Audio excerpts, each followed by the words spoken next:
স্বপ্নে সহবাস করতে দেখলে গুনাহ হবে কিনা, কোন কাজ করলে পরিবারে অশান্তি দূর হবে ও আর্থিক সচ্ছলতা ফিরবে, মাগরিবের সময় ঘুমিয়ে বা শুয়ে থাকা বা খাওয়ার বিধান সম্পর্কে জানতে চাই, খাটের উপর দাঁড়িয়ে নামাজ পড়া যাবে কিনা, একা নামাজে একামত দেওয়া জরুরি কিনা, রুকু করার সময় কাপড় টাকনুর উপরে উঠে গেলে নামাজ হবে কি, আল্লাহ মাফি আল্লাহ শাফি এটা বলে ওষুধ খাওয়া জায়েজ আছে কিনা, বিয়ের ক্ষেত্রে ছেলে বা মেয়ের ছবি দেখা যাবে কিনা, ব্যাংকে ডিপিএস করা কি হালাল হবে, নবজাতকের বমি কাপড়ে লাগলে নামাজ হবে কিনা, আমার ছেলের রোগ মুক্তির জন্য আমি কি দোয়া করব, মৃত ব্যক্তির উদ্দেশ্যে মসজিদে মিষ্টি দিলে কি কোনো সওয়াব হবে, নামাজে সানা পড়তে ভুলে গেলে নামাজ হবে কিনা, অজুর সময় ঘন দাড়ির ভেতর পানি কিভাবে পৌঁছাতে হবে, মৃত ব্যক্তির সামনে আগরবাতি জ্বালানো যাবে কিনা। আর বিলম্ব না করে চলুন আপনাদের যে প্রশ্নগুলো ইতিমধ্যে আমাদের কাছে চলে এসছে সেগুলোর উত্তর দিয়ে আমরা শুরু করি। এমনি নাসিমউদ্দিন আপনি জানতে চেয়েছেন অজুর সময় ঘন দাড়ির ভেতর পানি কিভাবে পৌঁছাতে হবে।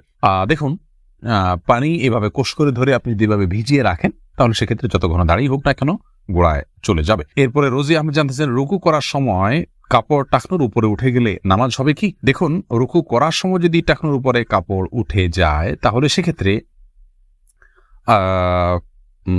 আপনার মেয়ে মানুষ হিসাবে সামান্য এক ঝলকের জন্য উঠলো, 1 সেকেন্ড 2 সেকেন্ডের জন্য উঠলো, তাতে গুনাহ হবে না ইনশাআল্লাহ বিইذনিল্লাহ। মোশাররফ হোসেন জানতে চেয়েছেন নামাজে সানা পড়তে ভুলে গেলে নামাজ হবে কিনা। হ্যাঁ ভাই, নামাজ হয়ে যাবে, কারণ সানা পড়া এটা নামাজের জন্য ফরজ বা ওয়াজিব নয়, এমন কোনো কিছু ছুটে গেলে নামাজ হয়ে যাবে, কোনো অসুবিধা নেই। নুসরাত জাহান ইমু আপনি জানতে চেয়েছেন মৃত ব্যক্তির সামনে আগরবাতি জ্বালানো যাবে কিনা। দেখুন, আগরবাতি মূলত জ্বালানোর নির্দেশ হলো সুঘ্রাণের জন্য, অতএব মৃত ব্যক্তিকে রেখেছেন, তার দেহ থেকে কোনো দুর্গন্ধ আসতে পারে, সেই জায়গা থেকে আপনি সুঘ্রাণ যুক্ত কোনো কিছু ব্যবহার করতেই পারেন, আগরবাতি জ্বালাতেই পারেন।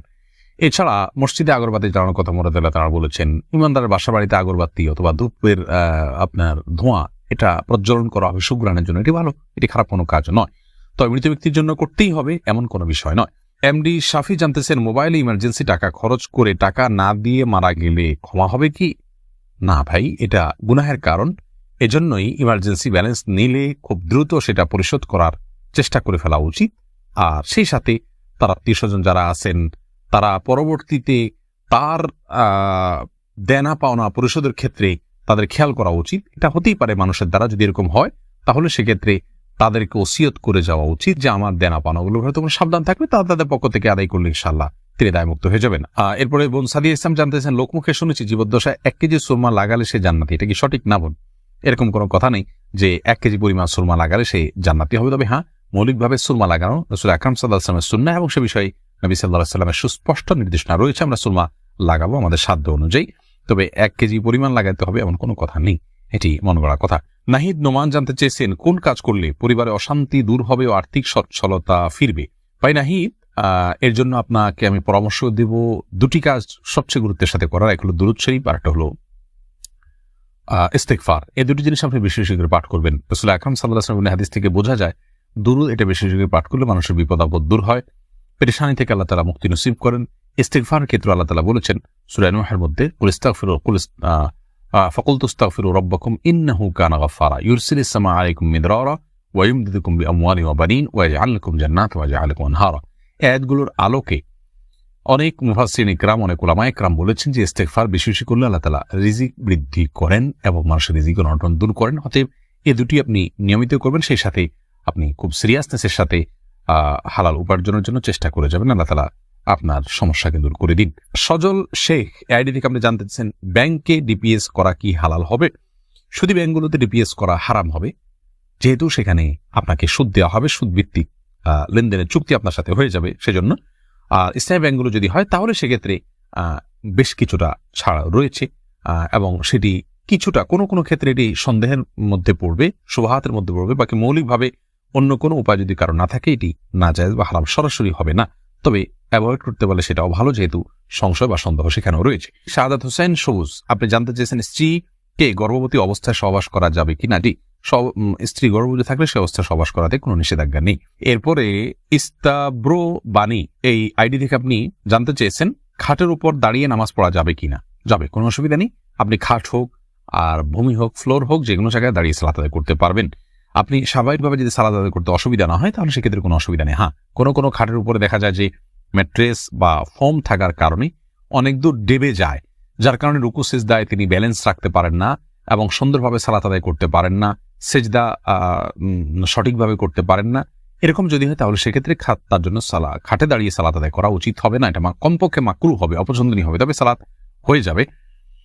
যেহেতু সালাত স্বাভাবিকভাবে করতে তার অসুবিধা হয়, শরীরে ব্যালেন্স ঠিক রাখতে পারে না, আরোগ্য চিন্তা যথাযথভাবে করতে অসুবিধা হয় এবং মনোযোগও ব্যাঘাত সৃষ্টি হয়, যার কারণে এরকম জায়গায় সালাত আদায় করা উচিত। আর যদি এতটা নরম না হয় তাহলে সেক্ষেত্রে সাধারণ খাটে বা চকিতে সালাত আদায় করতে কোনো অসুবিধা নেই। সাইফুল ইসলাম জানতে চেয়েছেন, নামাজের প্রথম রাকাতে আউযুবিল্লাহ বিসমিল্লাহ সহ সূরা পাঠ করে প্রথম রাকাত শেষ করলাম, দ্বিতীয় রাকাত কি পুনরায় আউযুবিল্লাহ পাঠ করতে হবে না বিসমিল্লাহ পাঠ করলেই হবে? দেখুন, সূরা ফাতিহা যেহেতু আপনি নতুন করে শুরু করছেন, এই জন্য আপনি আউযুবিল্লাহ পাঠ করবেন এবং এরপরে বিসমিল্লাহ পাঠ করবেন, কারণ ফাইদা ক্রাতাল কোরআন ফাস্তাইয বিল্লাহি মিনাশ শাইতানির রাজিম, আল্লাহ তাআলা বলেছেন কোরআন যখন পাঠ করবে তখন তুমি আল্লাহ তাআলার কাছে আশ্রয় চাইবে শয়তান থেকে। এই জন্য প্রথম রাকাতে আপনি সূরা ফাতিহা পাঠ করেছেন, এরপরে আপনি রুকু করেছেন, সিজদা করেছেন, তাসবিহ পাঠ করেছেন, অনেকগুলো কাজ করেছেন, আবার নতুন করে আপনি তেলাওয়াত শুরু করছেন, যার কারণে আপনি এখানে আউযুবিল্লাহ সূরা দুইটা পাঠ করবেন। আয়েশা আহমেদ, আপনি ইউটিউব চ্যানেলে প্রশ্ন করেছেন, বিয়ের ক্ষেত্রে ছেলে বা মেয়ের ছবি দেখা যাবে কিনা? দেখুন, ছেলে বা মেয়ের ছবি দেখা যাবে বিয়ের ক্ষেত্রে শর্ত সাপেক্ষে, আর সে শর্ত হলো ছেলে মেয়ের ছবি দেখবে, তার কোনো বাবা অভিভাবক বা অন্য কাউকে দেখাবে না এবং দেখার পরে ঠিক মুছে ফেলবে নিজের কাছ থেকে, এবং মেয়েও ছেলের ছবি দেখবেন এবং সেটি ফিতনায় পতিত হয়, ছবি দেখে বাজে চিন্তা হয়, বিবাহ ছাড়া আগ পর্যন্ত সেই সুযোগ যেন না থাকে সেজন্য এটি রিমুভ করে ফেলবেন। এই শর্ত সাপেক্ষে এটি দেখা জায়েজ রয়েছে সম্পূর্ণ বিয়ের নিয়ত যখন পাকাপাকি হয়ে যাবে তখন। আর আজকাল যেমন হয়, আল্লাহ মাফ করুক, তথাকথিত অবৈধ প্রেমের ক্ষেত্রে অনেকে বলে যে আমার বিয়ের নিয়ত আছে সেজন্য আমি দেখছি, আপনি দেখেই যাবেন, এ অধিকার আপনাকে দেওয়া হয়নি, আপনি এক নজর দেখতে পারেন শুধুমাত্র জানার জন্য, বাস এটুকু, এরপরে আপনি সেটার কন্টিনিউ করতে পারবেন না। মহিমা মাহি, আপনি জানতে চেয়েছেন নবজাতকের বমি কাপড়ে লাগলে নামাজ হবে কিনা? দেখুন, বমি নাপাক, সেটা নবজাতক হোক অথবা প্রাপ্তবয়স্ক কেউ হোক, সবার বমি নাপাক, যার কারণে এটি লাগলে নাপাক হয়ে যাবে। এমনি মামুন হোসেন জানতে চেয়েছেন, মৃত ব্যক্তির উদ্দেশ্যে মসজিদে মিষ্টি দিলে কি কোনো সওয়াব হবে? দেখুন, মৃত ব্যক্তির পক্ষ থেকে আপনি গরিব দুঃখীকে খাবার দিতে পারেন, কোনো অসুবিধা নেই, দিনক্ষণ ঠিক না করে এমনিতে গরিব দুঃখীকে খাবার দিলেন। মসজিদে বিশেষভাবে খাবার দিতে এমন কোনো কথা নেই, গরিব দুঃখীকে খাবারটা আপনি বাইরেও দিতে পারেন, তাদের বাসা পৌঁছে দিতে পারেন, মসজিদ থেকে মসজিদের সাধারণ মুসল্লিরা আছে তাদেরকে আপনি দান করতে পারেন মৃত ব্যক্তিকে সওয়াবের উদ্দেশ্যে, সেটি হতে পারে। কিন্তু এটিকে আমাদের দেশে যেরকম সিস্টেম বানিয়ে নিয়েছে এমন মানুষ, যে কেউ মারা গেলে মসজিদে মিষ্টি পাঠানো, জিলাপি পাঠানো, মুসল্লিদেরকে খাওয়ানোর জন্য, এরকম কোনো নির্দেশ, আলাদা পার্টিকুলার নির্দেশ ইসলামে দেওয়া হয়নি। তবে হ্যাঁ, গরিবের এই মৃত ব্যক্তির পক্ষ থেকে আমরা সাদাকা করতে পারি, তারই অংশ হিসাবে খাদ্যদান হতে পারে, সেটি গরিব অসহায় মানুষকে প্রাধান্য দিয়ে দেওয়া উচিত। মসজিদে না দিয়ে আপনি সেটি যদি বস্তিতে দেন, গরিব মানুষের বাসা বাড়িতে দেন, সেটি আরো বেশি সওয়াবের কারণ হবে ইনশাআল্লাহ। ফাতেমা বেগম জানাচ্ছেন, গরুর গোবর কি নাপাক? বোন, গরুর গোবরের পাক নাপাক অনেক দুটি মত রয়েছে সৌদি আরব স্কলারদের। অনেকে মনে করেন যে সমস্ত পশুর খাদ্য গোশত খাওয়া হালাল, সেগুলোর পেশাব পায়খানা নাপাক নয়।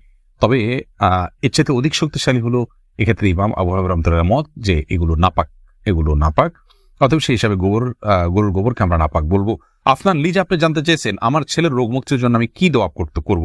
আপনি মা হিসাবে তার জন্য আল্লাহর কাছে সাধারণভাবে দোয়া করবেন, দোয়া কবুলের জায়গাগুলোতে, সময়গুলোতে দোয়া করবেন, ইস্তিগফার, দুরুদ এবং দোয়া ইউনুস, লা ইলাহা ইল্লা আনতা সুবহানাকা ইন্নী কুনতু মিনাজ জালিমিন এবং ইয়া যাল জালালি ওয়াল ইকরাম, এগুলো পাঠ করে এবং আল্লাহর নাম ডেকে ডেকে, এটা ইসমে আজম আল্লাহ, হে আল্লাহ, এভাবে ডেকে ডেকে আল্লাহর কৃতজ্ঞতা স্বীকার করে আল্লাহর কাছে দোয়া করবেন। ইনশাআল্লাহ আপনি কায়মন অবাক্যে দোয়া করলে মায়ের দোয়া সন্তানের জন্য আল্লাহ তাআলা কবুল করবেন। যদি আপনার দোয়া আপনি কবুল হতে না দেখেন তাহলে বিচলিত হবেন না, সবর করবেন, আল্লাহ তাআলা সেখানে আপনার জন্য কোনো কল্যাণ অবশ্যই নিহিত রেখেছেন। এমডি রায়হান সিদ্দিকী, আপনি জানতে চাইছেন মাগরিবের সময় ঘুমিয়ে বা শুয়ে থাকা বা খাওয়ার বিধান সম্পর্কে জানতে চাই। দেখুন ভাই রায়হান, মাগরিবের পরে এশার আগে শোয়ার ব্যাপারে হাদিস নিষেধাজ্ঞা রয়েছে। নবী সাল্লাল্লাহু আলাইহি ওয়াসাল্লাম অপছন্দ করতেন এই সময় শোয়াটাকে, যার কারণে মাগরিবের পরে শোয়া উচিত নয়। তবে যদি কেউ অসুস্থ থাকেন, শরীরে ক্লান্তি থাকে, তিনি শুয়ে আছেন ক্লান্তির কারণে, সেটি ভিন্ন বিষয়, কিন্তু সাধারণ অবস্থাতে এই সময় ঘুমানো নিষেধ, কারণ এই সময় ঘুমাইলে আপনার এশার সালাত তরক হয়ে যেতে পারে। তাছাড়া সকাল এবং সন্ধ্যার সময়গুলো আল্লাহকে স্মরণ করার সময়, জিকিরের সময় জন্য এই সময় ঘুমিয়ে কাটাবেন না। শুধু সামান্য একটু শুয়ে থাকা এটা ভিন্ন বিষয়, এটা ইনশাআল্লাহ নিষেধাজ্ঞার আওতায় পড়বে না। সুজন মুখতার, আপনি জানতে চেয়েছেন ইউটিউব চ্যানেলে স্বপ্নে সহবাস করতে দেখলে গুনাহ হবে কিনা? না, এর কারণে কোনো গুনাহ হবে না, কারণ এটি বান্দার ইচ্ছার দিন কোনো বিষয় নয়, বান্দার ইচ্ছাধীন বিষয় নয়, এমন বিষয়ের জন্য আল্লাহ তাআলা বান্দাকে পাকড়াও করবেন না। এমডি সোহাগ খান জানতেছেন একা নামাজে একামত দেওয়া জরুরি কিনা? জি ভাই, একা নামাজ পড়লেও আপনি যখন একাকি ফরজ নামাজ আদায় করবেন, একামত দিয়ে নামাজ পড়বেন, এই উদ্দেশ্যে কেউ চাইলে আপনার সঙ্গে এসে যোগ দিতে পারে জামাতে। আমরা কিন্তু এটা অনেকেই জানি না। কেউ যদি নামাজ শুরু করে দেন একা একা, তে যদি জোরে জোরে তাকবীর বলেন ইমামতের নিয়তে, পরবর্তীতে কেউ এসে তাকে টাচ করে তার পাশে দাঁড়িয়ে জামাতে শামিল হয়ে যেতে পারে, যে কোনো পর্যায়ে, যে কোনো মাঝামাঝি পর্যায়ে এসেও শামিল হয়ে যেতে পারে। তাহলে সেক্ষেত্রে তারা উভয় জামাতে সালাত আদায় করার সওয়াব পেয়ে গেলেন। এরপরে মোহাম্মদ শাহিন আলম জানতেছেন, আল্লাহ মাফি আল্লাহ শাফি, এটা বলে ওষুধ খাওয়া জায়েজ আছে কিনা? এটা বলাতে তোমার অসুবিধার কিছু নেই, তো বিসমিল্লাহ বলি পান করলে যথেষ্ট।